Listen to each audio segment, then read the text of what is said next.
Welcome friends, welcome back to the kitchen, welcome back to Cocktails After Dark. Today we're going to do a recipe out of this cocktail book. This is the Cafe Royal cocktail book from 1937, published in London, England, filled with some incredible cocktail recipes. And it holds one of the very few tequila recipes that you can find in this time period.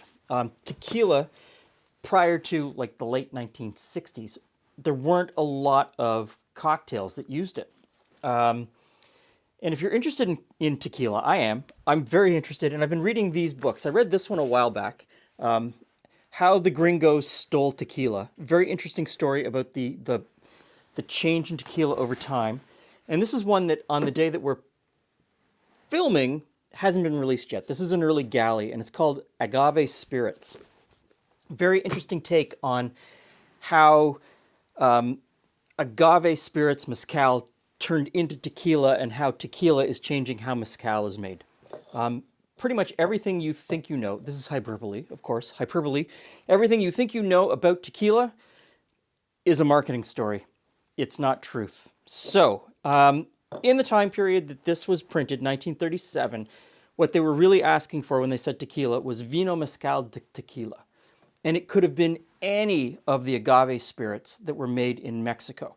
So any of the mezcals that you would find from Oaxaca, they could have been asking for that rather than that 100% blue agave tequila that we now think of as tequila, which didn't exist in 1937. So a lot of blabbering about tequila. We're going to start out with a 100% blue agave tequila in the spirit of what is available today. And so that will be in this jigger.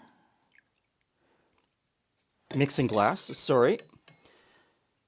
And in this mixing glass, we're going to use a mezcal, much more indicative of what you would have found in 1937. And from here on, it's pretty simple. We've got red vermouth in the Italian style.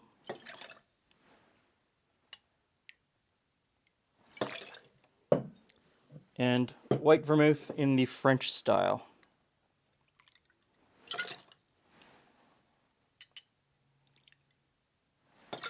And I will ice and shake these one at a time.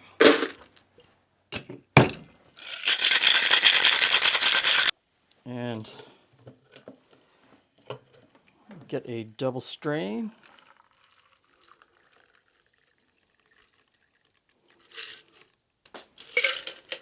Hey Glenn, hey friends. What have we got today? So we've got a 1937 tequila cocktail. Okay. One made with a sort of typical blue agave, Very modern. 2023 modern tequila. Aha, and another one of our mezcals. And a mezcal, which is more indicative of a traditional, from the time period, 1937. Okay. So each gets a piece of lemon. I expect these to taste very different? Completely different. Yeah. Yeah, completely different. Okay. Oh, I can smell the mezcal on this one.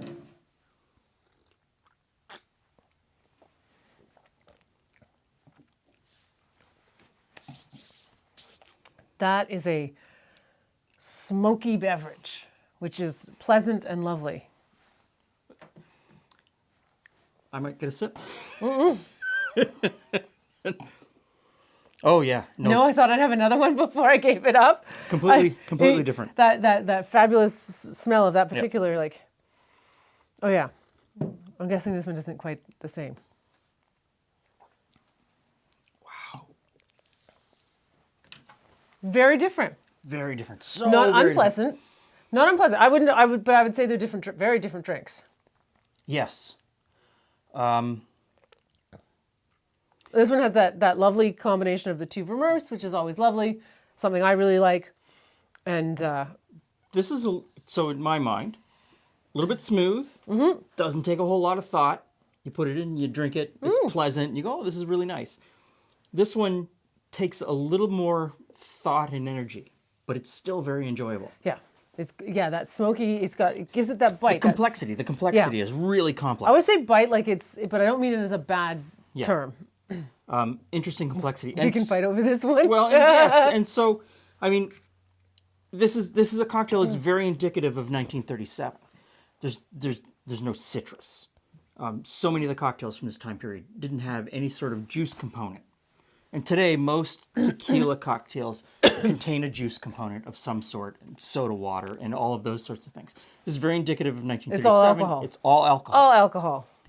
They play really well together. And I Yes. think this is something that could really be explored with a whole bunch of different tequilas and mezcals, not to mention Different how types of many different vermouths. types of vermouths there are out there.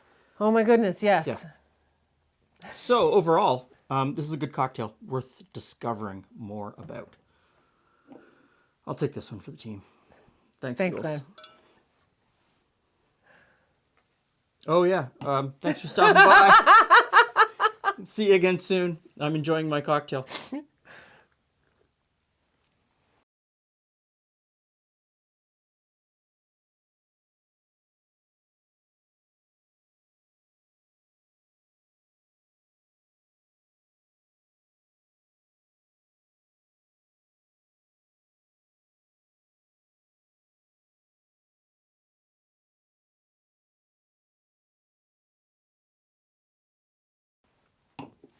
So, this book, this guy, the group of authors that did this, they,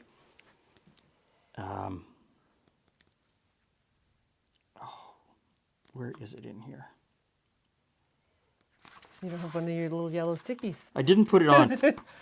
It's only one page back from where I put this. It's a made-for-television heritage area. He's talking about Jalisco and where tequila is made. Okay. Made-for-television heritage area, as deeply historical and authentic as the Corn Palace in South Dakota, London Bridge in Arizona, and Dollywood in Tennessee, which are now amongst the most widely visited shrines in North America. If you wish to evaluate the success of the denomination of origin for preserving the integrity of tequila, look no further than the dubious reputation of the most widely distributed mixto tequilas. To put it bluntly, these sugarcane saturated facsimile tequilas have not survived Taco Bellification. Compared to other agave distillates, tequila has become what Velveeta cheese food products are to the larger world of artisanal cheeses. Wow. Do not look kindly on modern tequila. I can see why, as you've been reading this book, that you've been around the house, just all sorts of random thoughts and ideas going out there. It really is a scathing look at how single monoculture blue agave has become this giant corporate entity, and we're losing out on all of these incredible flavors. So you've enjoyed the book. This is a good book. I'm enjoying it. Again, thanks for stopping by. See you again soon.